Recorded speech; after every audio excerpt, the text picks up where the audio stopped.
been melting away. We've been lying on the shore for a while, and our song is still you are the sea. Is a My name is Dr. Sue Morrison, and today I'm with Mr. Dennis Bowie, and we are doing an interview for the Sandend Beach Save Our Beach campaign. Thank you very much for coming along today, Dennis. Mm-hmm. For the record, could I ask you to confirm your full name and your age? Dennis Bowie. I'm 79 years old. Thank you very much. Dennis, could you tell me about your background with Sandend? My father started up greengrocer's business in Sandend in 1946. We moved down from the farm of Barnyards of Finletter up at the top of the hill there, and we moved into one of the new houses, which were a prefabs at that time, because it was handy, because across the road the building that the workmen had used for building the prefabs was on a cement base, and it was just appropriate for my father to build his garage on there. And he subsequently started his business from that point. What year was that? 1946. What time? There's maybe a little quirk in the story about the building of the prefabs in Sandend. The first prefab was numbered 5 down the village, because we were going to build 2 Cruden houses, larger, like 4-room bedroom houses, after the prefabs were built. Sandend being, excuse me, a bit, the fishing villages and fishing areas around us, a lot of superstition about you can't whistle when you go onto a boat, and you can't mention pegs and such. Number 13 is a number that's a wee bit sticky kind with the population. Most of the houses were built, as I said, from number 5. The county clerk came to my father and said to my father, he says, "Would you like to take number 13? My father says, "I don't really want it." He says, "It's a house, we're looking for a house in Sandend." He says, "In fact, 13 would be quite good." He says, "Thank God." He says, "I'll get the rest of them filled now." He says, once 13 has been occupied. So that's where we landed in the village. What were your first impressions of Sandend?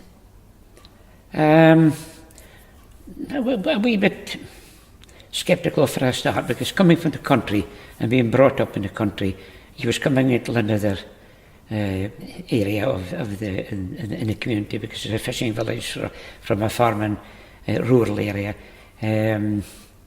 You're a wee bit you step back, and once you begin to integrate into the whys and wherefores of the fish, the young kids, which I was at that time, you see.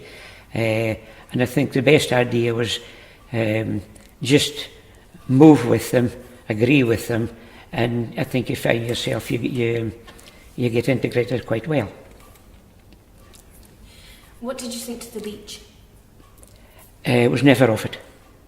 It was never off the beach. Back in the 50s and 60s, you could access the beach with motor cars. And I would say roughly you could have 200 cars sitting in that beach on a Sunday afternoon, and 2 ice cream vans. Funnily enough, one of my auntie had a wee shop, an ice cream shop in Sandend, and she had her van there, and also the ice cream cafe from Portsoy, they put a van out too. Because a lot of people come in down from the country, they could change their clothes in the car, get into their swimming trunks and go into the sea, and go up and dry off. And actually, there used to be buses, Alexander's buses. I've seen 4 of them parked down beside the school there on a Sunday through the week with school picnics, which was quite a common thing, especially in the summertime. there was there was an awful activity back then, like, but that was coming.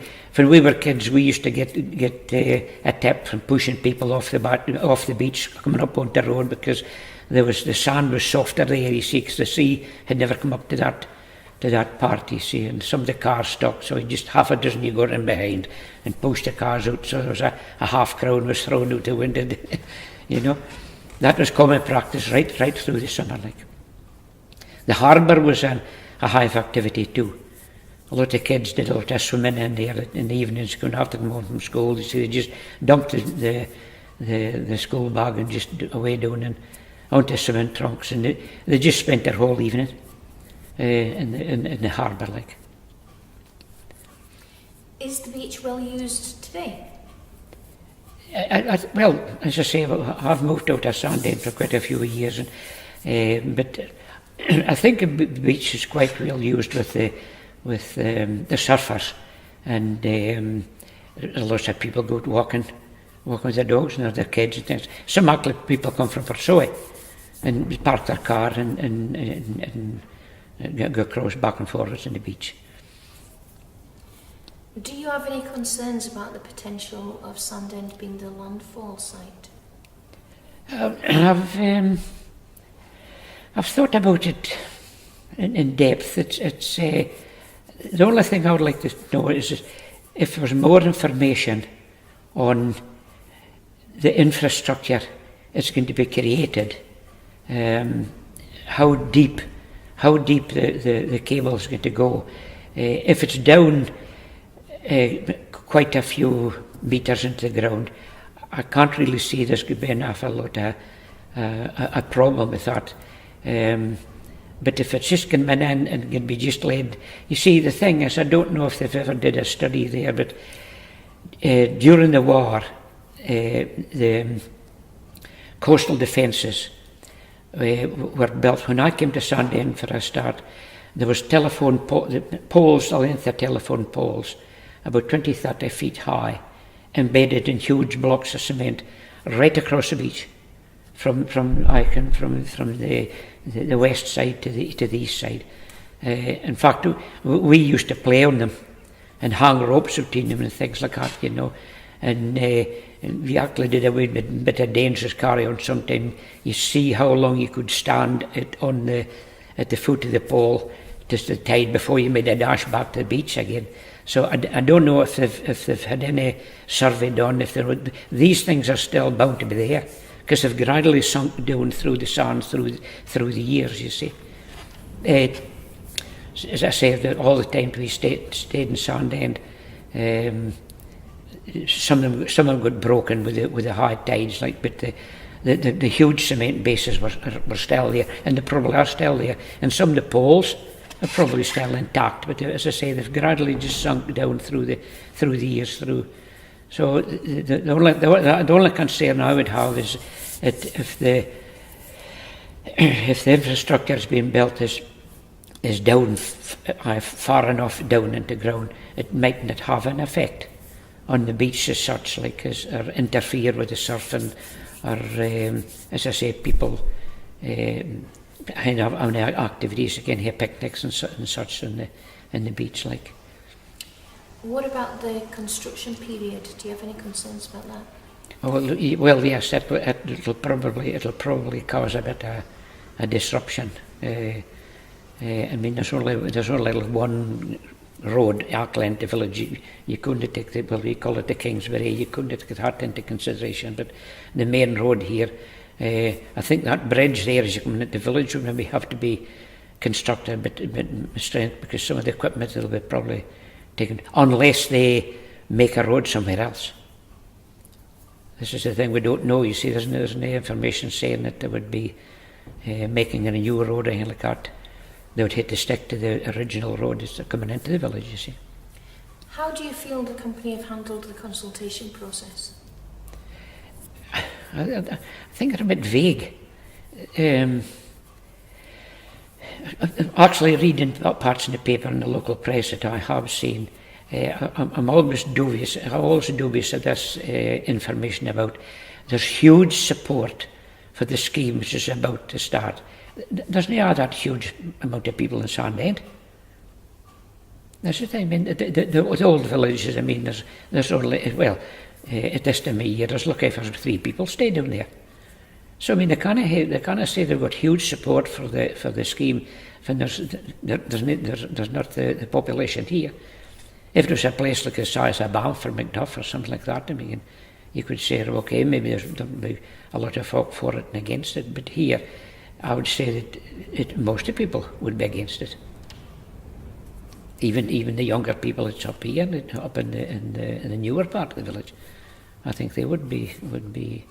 It'll cause a lot of disruption actually in the village, where not only the cable going into the beach, but where the cable's going to go, the route that cable and whatever part of the infrastructure is going to be, where it's going to go to the village. What do you think the possible route out might be? Well, obviously they'll take the easiest. They'll take because Sandend surrounded with embankments and hillside. They're going to go to the. I would say that if they're going to come out to the Sandend, they'll follow the burn, because that's the direction they're going to be going if it's going to Keith. I recently saw a little map just yesterday, in fact, but it was, the writing was so small you'd need a magnifying glass, but it looks to be as though it's heading like what'd you say, like north east, and that, as I say, that's only because they're going to have to dig into the embankment and the brae up here, and at any side on the west side and the east side. So I would say they'll take the bit. It's at the lowest point, which will give them the least expensive part of the route to go. What impact do you think that would have? Oh well, it'll tear up agricultural ground and things like that. It'll be. I know that they have got machinery now that they can dig underneath the ground and have no impact on the surface, like, but it's bound to affect other people and other things, like before it comes out the village. That's the thing that would be what I would worry about, like. Is there anything else you would like to add about the beach? It would be pity like it if it affected the I mean, see, the other end of the Sandend beach is very dangerous.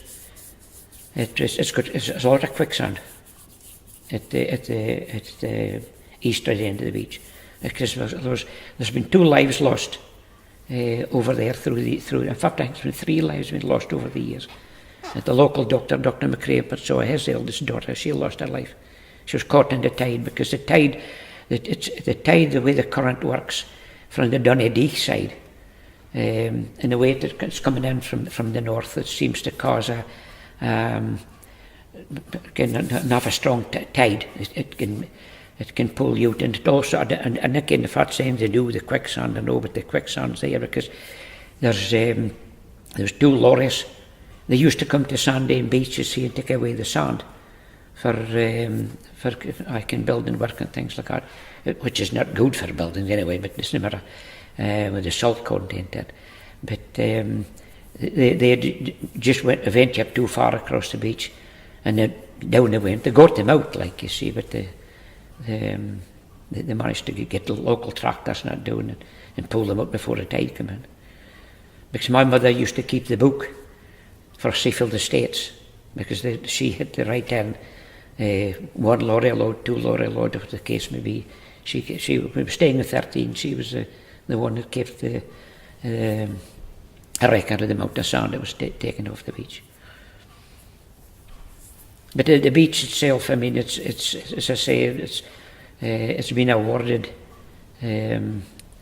one of the cleanest beaches and one of the nicest beaches. That's the only bad thing about it, was it over the Dunedin side is the way the tide works, but otherwise the rest of it is quite safe, because we've proved it ourselves, through the years. How would you feel if it was damaged in some way? Oh, it'd be a shame, a pity, you see, because then people, you see, probably wouldn't. If it was made, it would be, you couldn't get access to it if it was it caused a bit of disruption. I think the people wouldn't come to Sandend, you see. They would. Actually, it's a bit ironic. Some people in the village years ago stopped the cars going onto the beach, because they said, oh, there could be accidents, there could be. But I mean, for all the years that I stayed there, and the amount of cars, there was never anybody hurt yet, because people they were responsible for their kids and things again. Even in the evening, young farmers used to do their work through the day. They come down in the evening and they'd have played football. They would have gone on to the beach and had a bit of fun. And at the time, which, well, once the beach was closed off, that all stopped. You see, there was, I don't know if anybody knows about the hell that was removed at the end of Sandend during the war for the building of the aerodrome for the bedding before the concrete was laid for the airfield. There was lorries. There was one chap, he's dead now, but he told me he worked for 8 weeks. He says, but they were at the removed a complete hell from the end of the Sandend there, to build the base material for the concrete was laid again. And these blocks that are still there was Churchill's beach defence idea, which even started Scapa Flow and right doing. So that's why in fact, there's a lot of beaches that I've been at. I've never seen these, but the Sandend seem to be unique. That there are still here. Maybe they've been removed, I know, or maybe disappeared. But the Sandend ones are they're still here.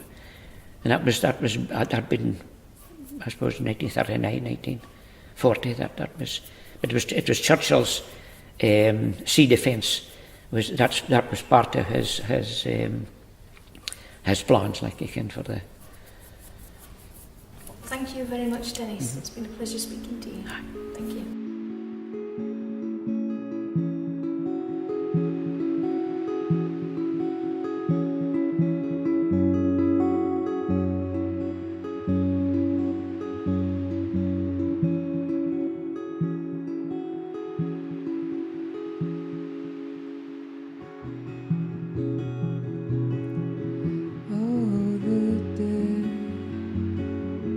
Has been melting away. We've been lying on the shore for a while, and our sun is still